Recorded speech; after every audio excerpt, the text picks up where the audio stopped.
Assalamualaikum warahmatullahi wabarakatuh. Sahabat Hasanah rahimakumullah, selamat datang di Patas Channel YouTube yang menyajikan kisah inspiratif dari para sahabat-sahabat Nabi serta cerita orang-orang yang dekat dengan Allah Subhanahu wa Ta'ala. Pada episode kali ini, kami akan mengisahkan tentang Allah Subhanahu wa Ta'ala yang tidak jadi mengazab suatu kaum karena ucapan perempuan pemahat, yang kami kutip dari kitab Majalisus Saniyah fi Kalami Arba'in Nawawi. Sahabat Hasanah rahimakumullah, dikisahkan pada suatu malam Allah Subhanahu wa Ta'ala memerintahkan malaikat Jibril alaihi salam untuk menghancurkan suatu kota, karena pada malam itu Allah Subhanahu wa Ta'ala murka kepada para penduduknya. Malaikat Jibril pun berkata, "Wahai Tuhanku, apa gerangan yang telah mereka lakukan sehingga membuat Tuhan murka?" Allah Subhanahu wa Ta'ala menjawab bahwa pada malam itu sebanyak 70.000 laki-laki dan 70.000 perempuan dari penduduk kota tersebut beramai-ramai melakukan perzinahan. Akhirnya berangkatlah malaikat Jibril. Sesampainya malaikat Jibril di kota yang dimaksud, malaikat Jibril segera mengangkat kota tersebut menggunakan sayapnya sampai ke atas langit. Malaikat Jibril bermaksud menghancurkan kota bersama penduduknya dengan cara membalikkannya dari atas langit. Sahabat Hasanah rahimakumullah, dari sekian banyak penduduk kota yang akan dihancurkan, ada seorang ibu-ibu yang sedang menggendong anaknya, sementara kedua tangannya sibuk membuat kerajinan dari tanah liat. Saat itulah sang anak yang berada dalam gendongannya terjatuh, menyebabkan sang anak menangis keras. Sang ibu pun kebingungan, karena kedua tangannya masih kotor sehingga tidak bisa langsung mengangkat sang anak. Dalam kebingungannya, sang ibu spontan berkata untuk menghibur sang anak yang masih menangis, "Wahai anakku, Allah Subhanahu wa Ta'ala dengan sifat pemurahnya tidak akan langsung menghukum hambanya yang melakukan kesalahan." Sahabat Hasanah rahimakumullah, ucapan spontan dari sang ibu didengar oleh Allah Subhanahu wa Ta'ala. Seketika itu pula murka Allah mereda, kemudian memerintahkan kepada malaikat Jibril untuk meletakkan kembali kota yang akan dihancurkan ke tempatnya semula, sembari berkata, "Aku adalah Zat yang Maha Pemurah. Aku tidak akan langsung menghukum suatu kaum yang telah melakukan kemaksiatan."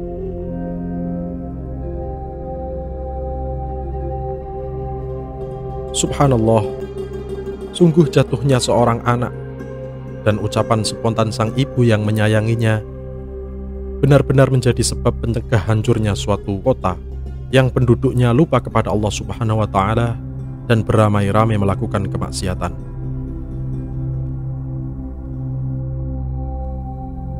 Sahabat Hasanah rahimakumullah, sebentar lagi kita akan memasuki pergantian tahun, di mana era sekarang ini menjadi lazim orang-orang beramai-ramai merayakan malam pergantian tahun dengan berbagai acara.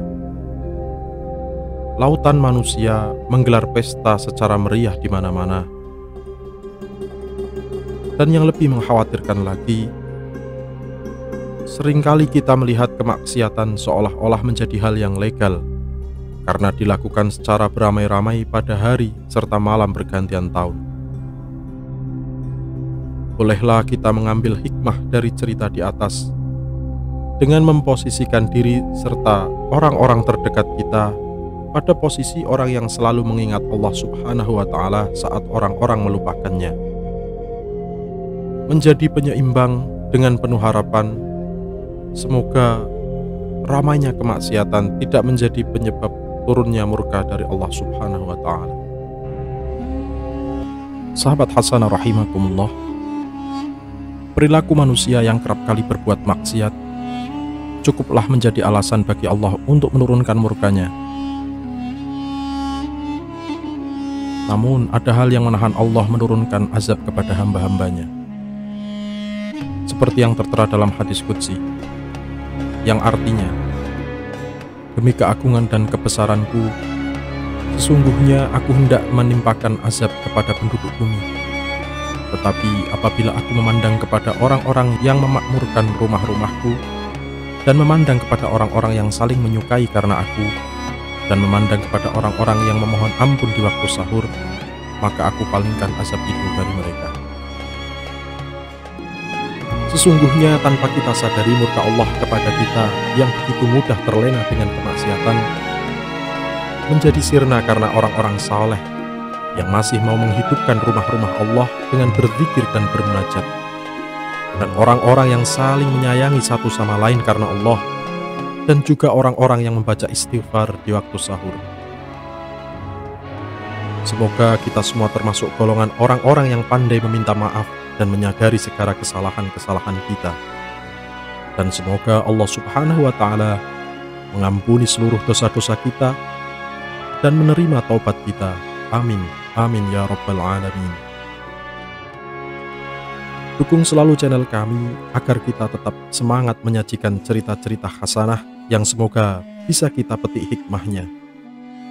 Sampai jumpa di kisah-kisah berikutnya. Al-afu minkum. Assalamualaikum warahmatullahi wabarakatuh.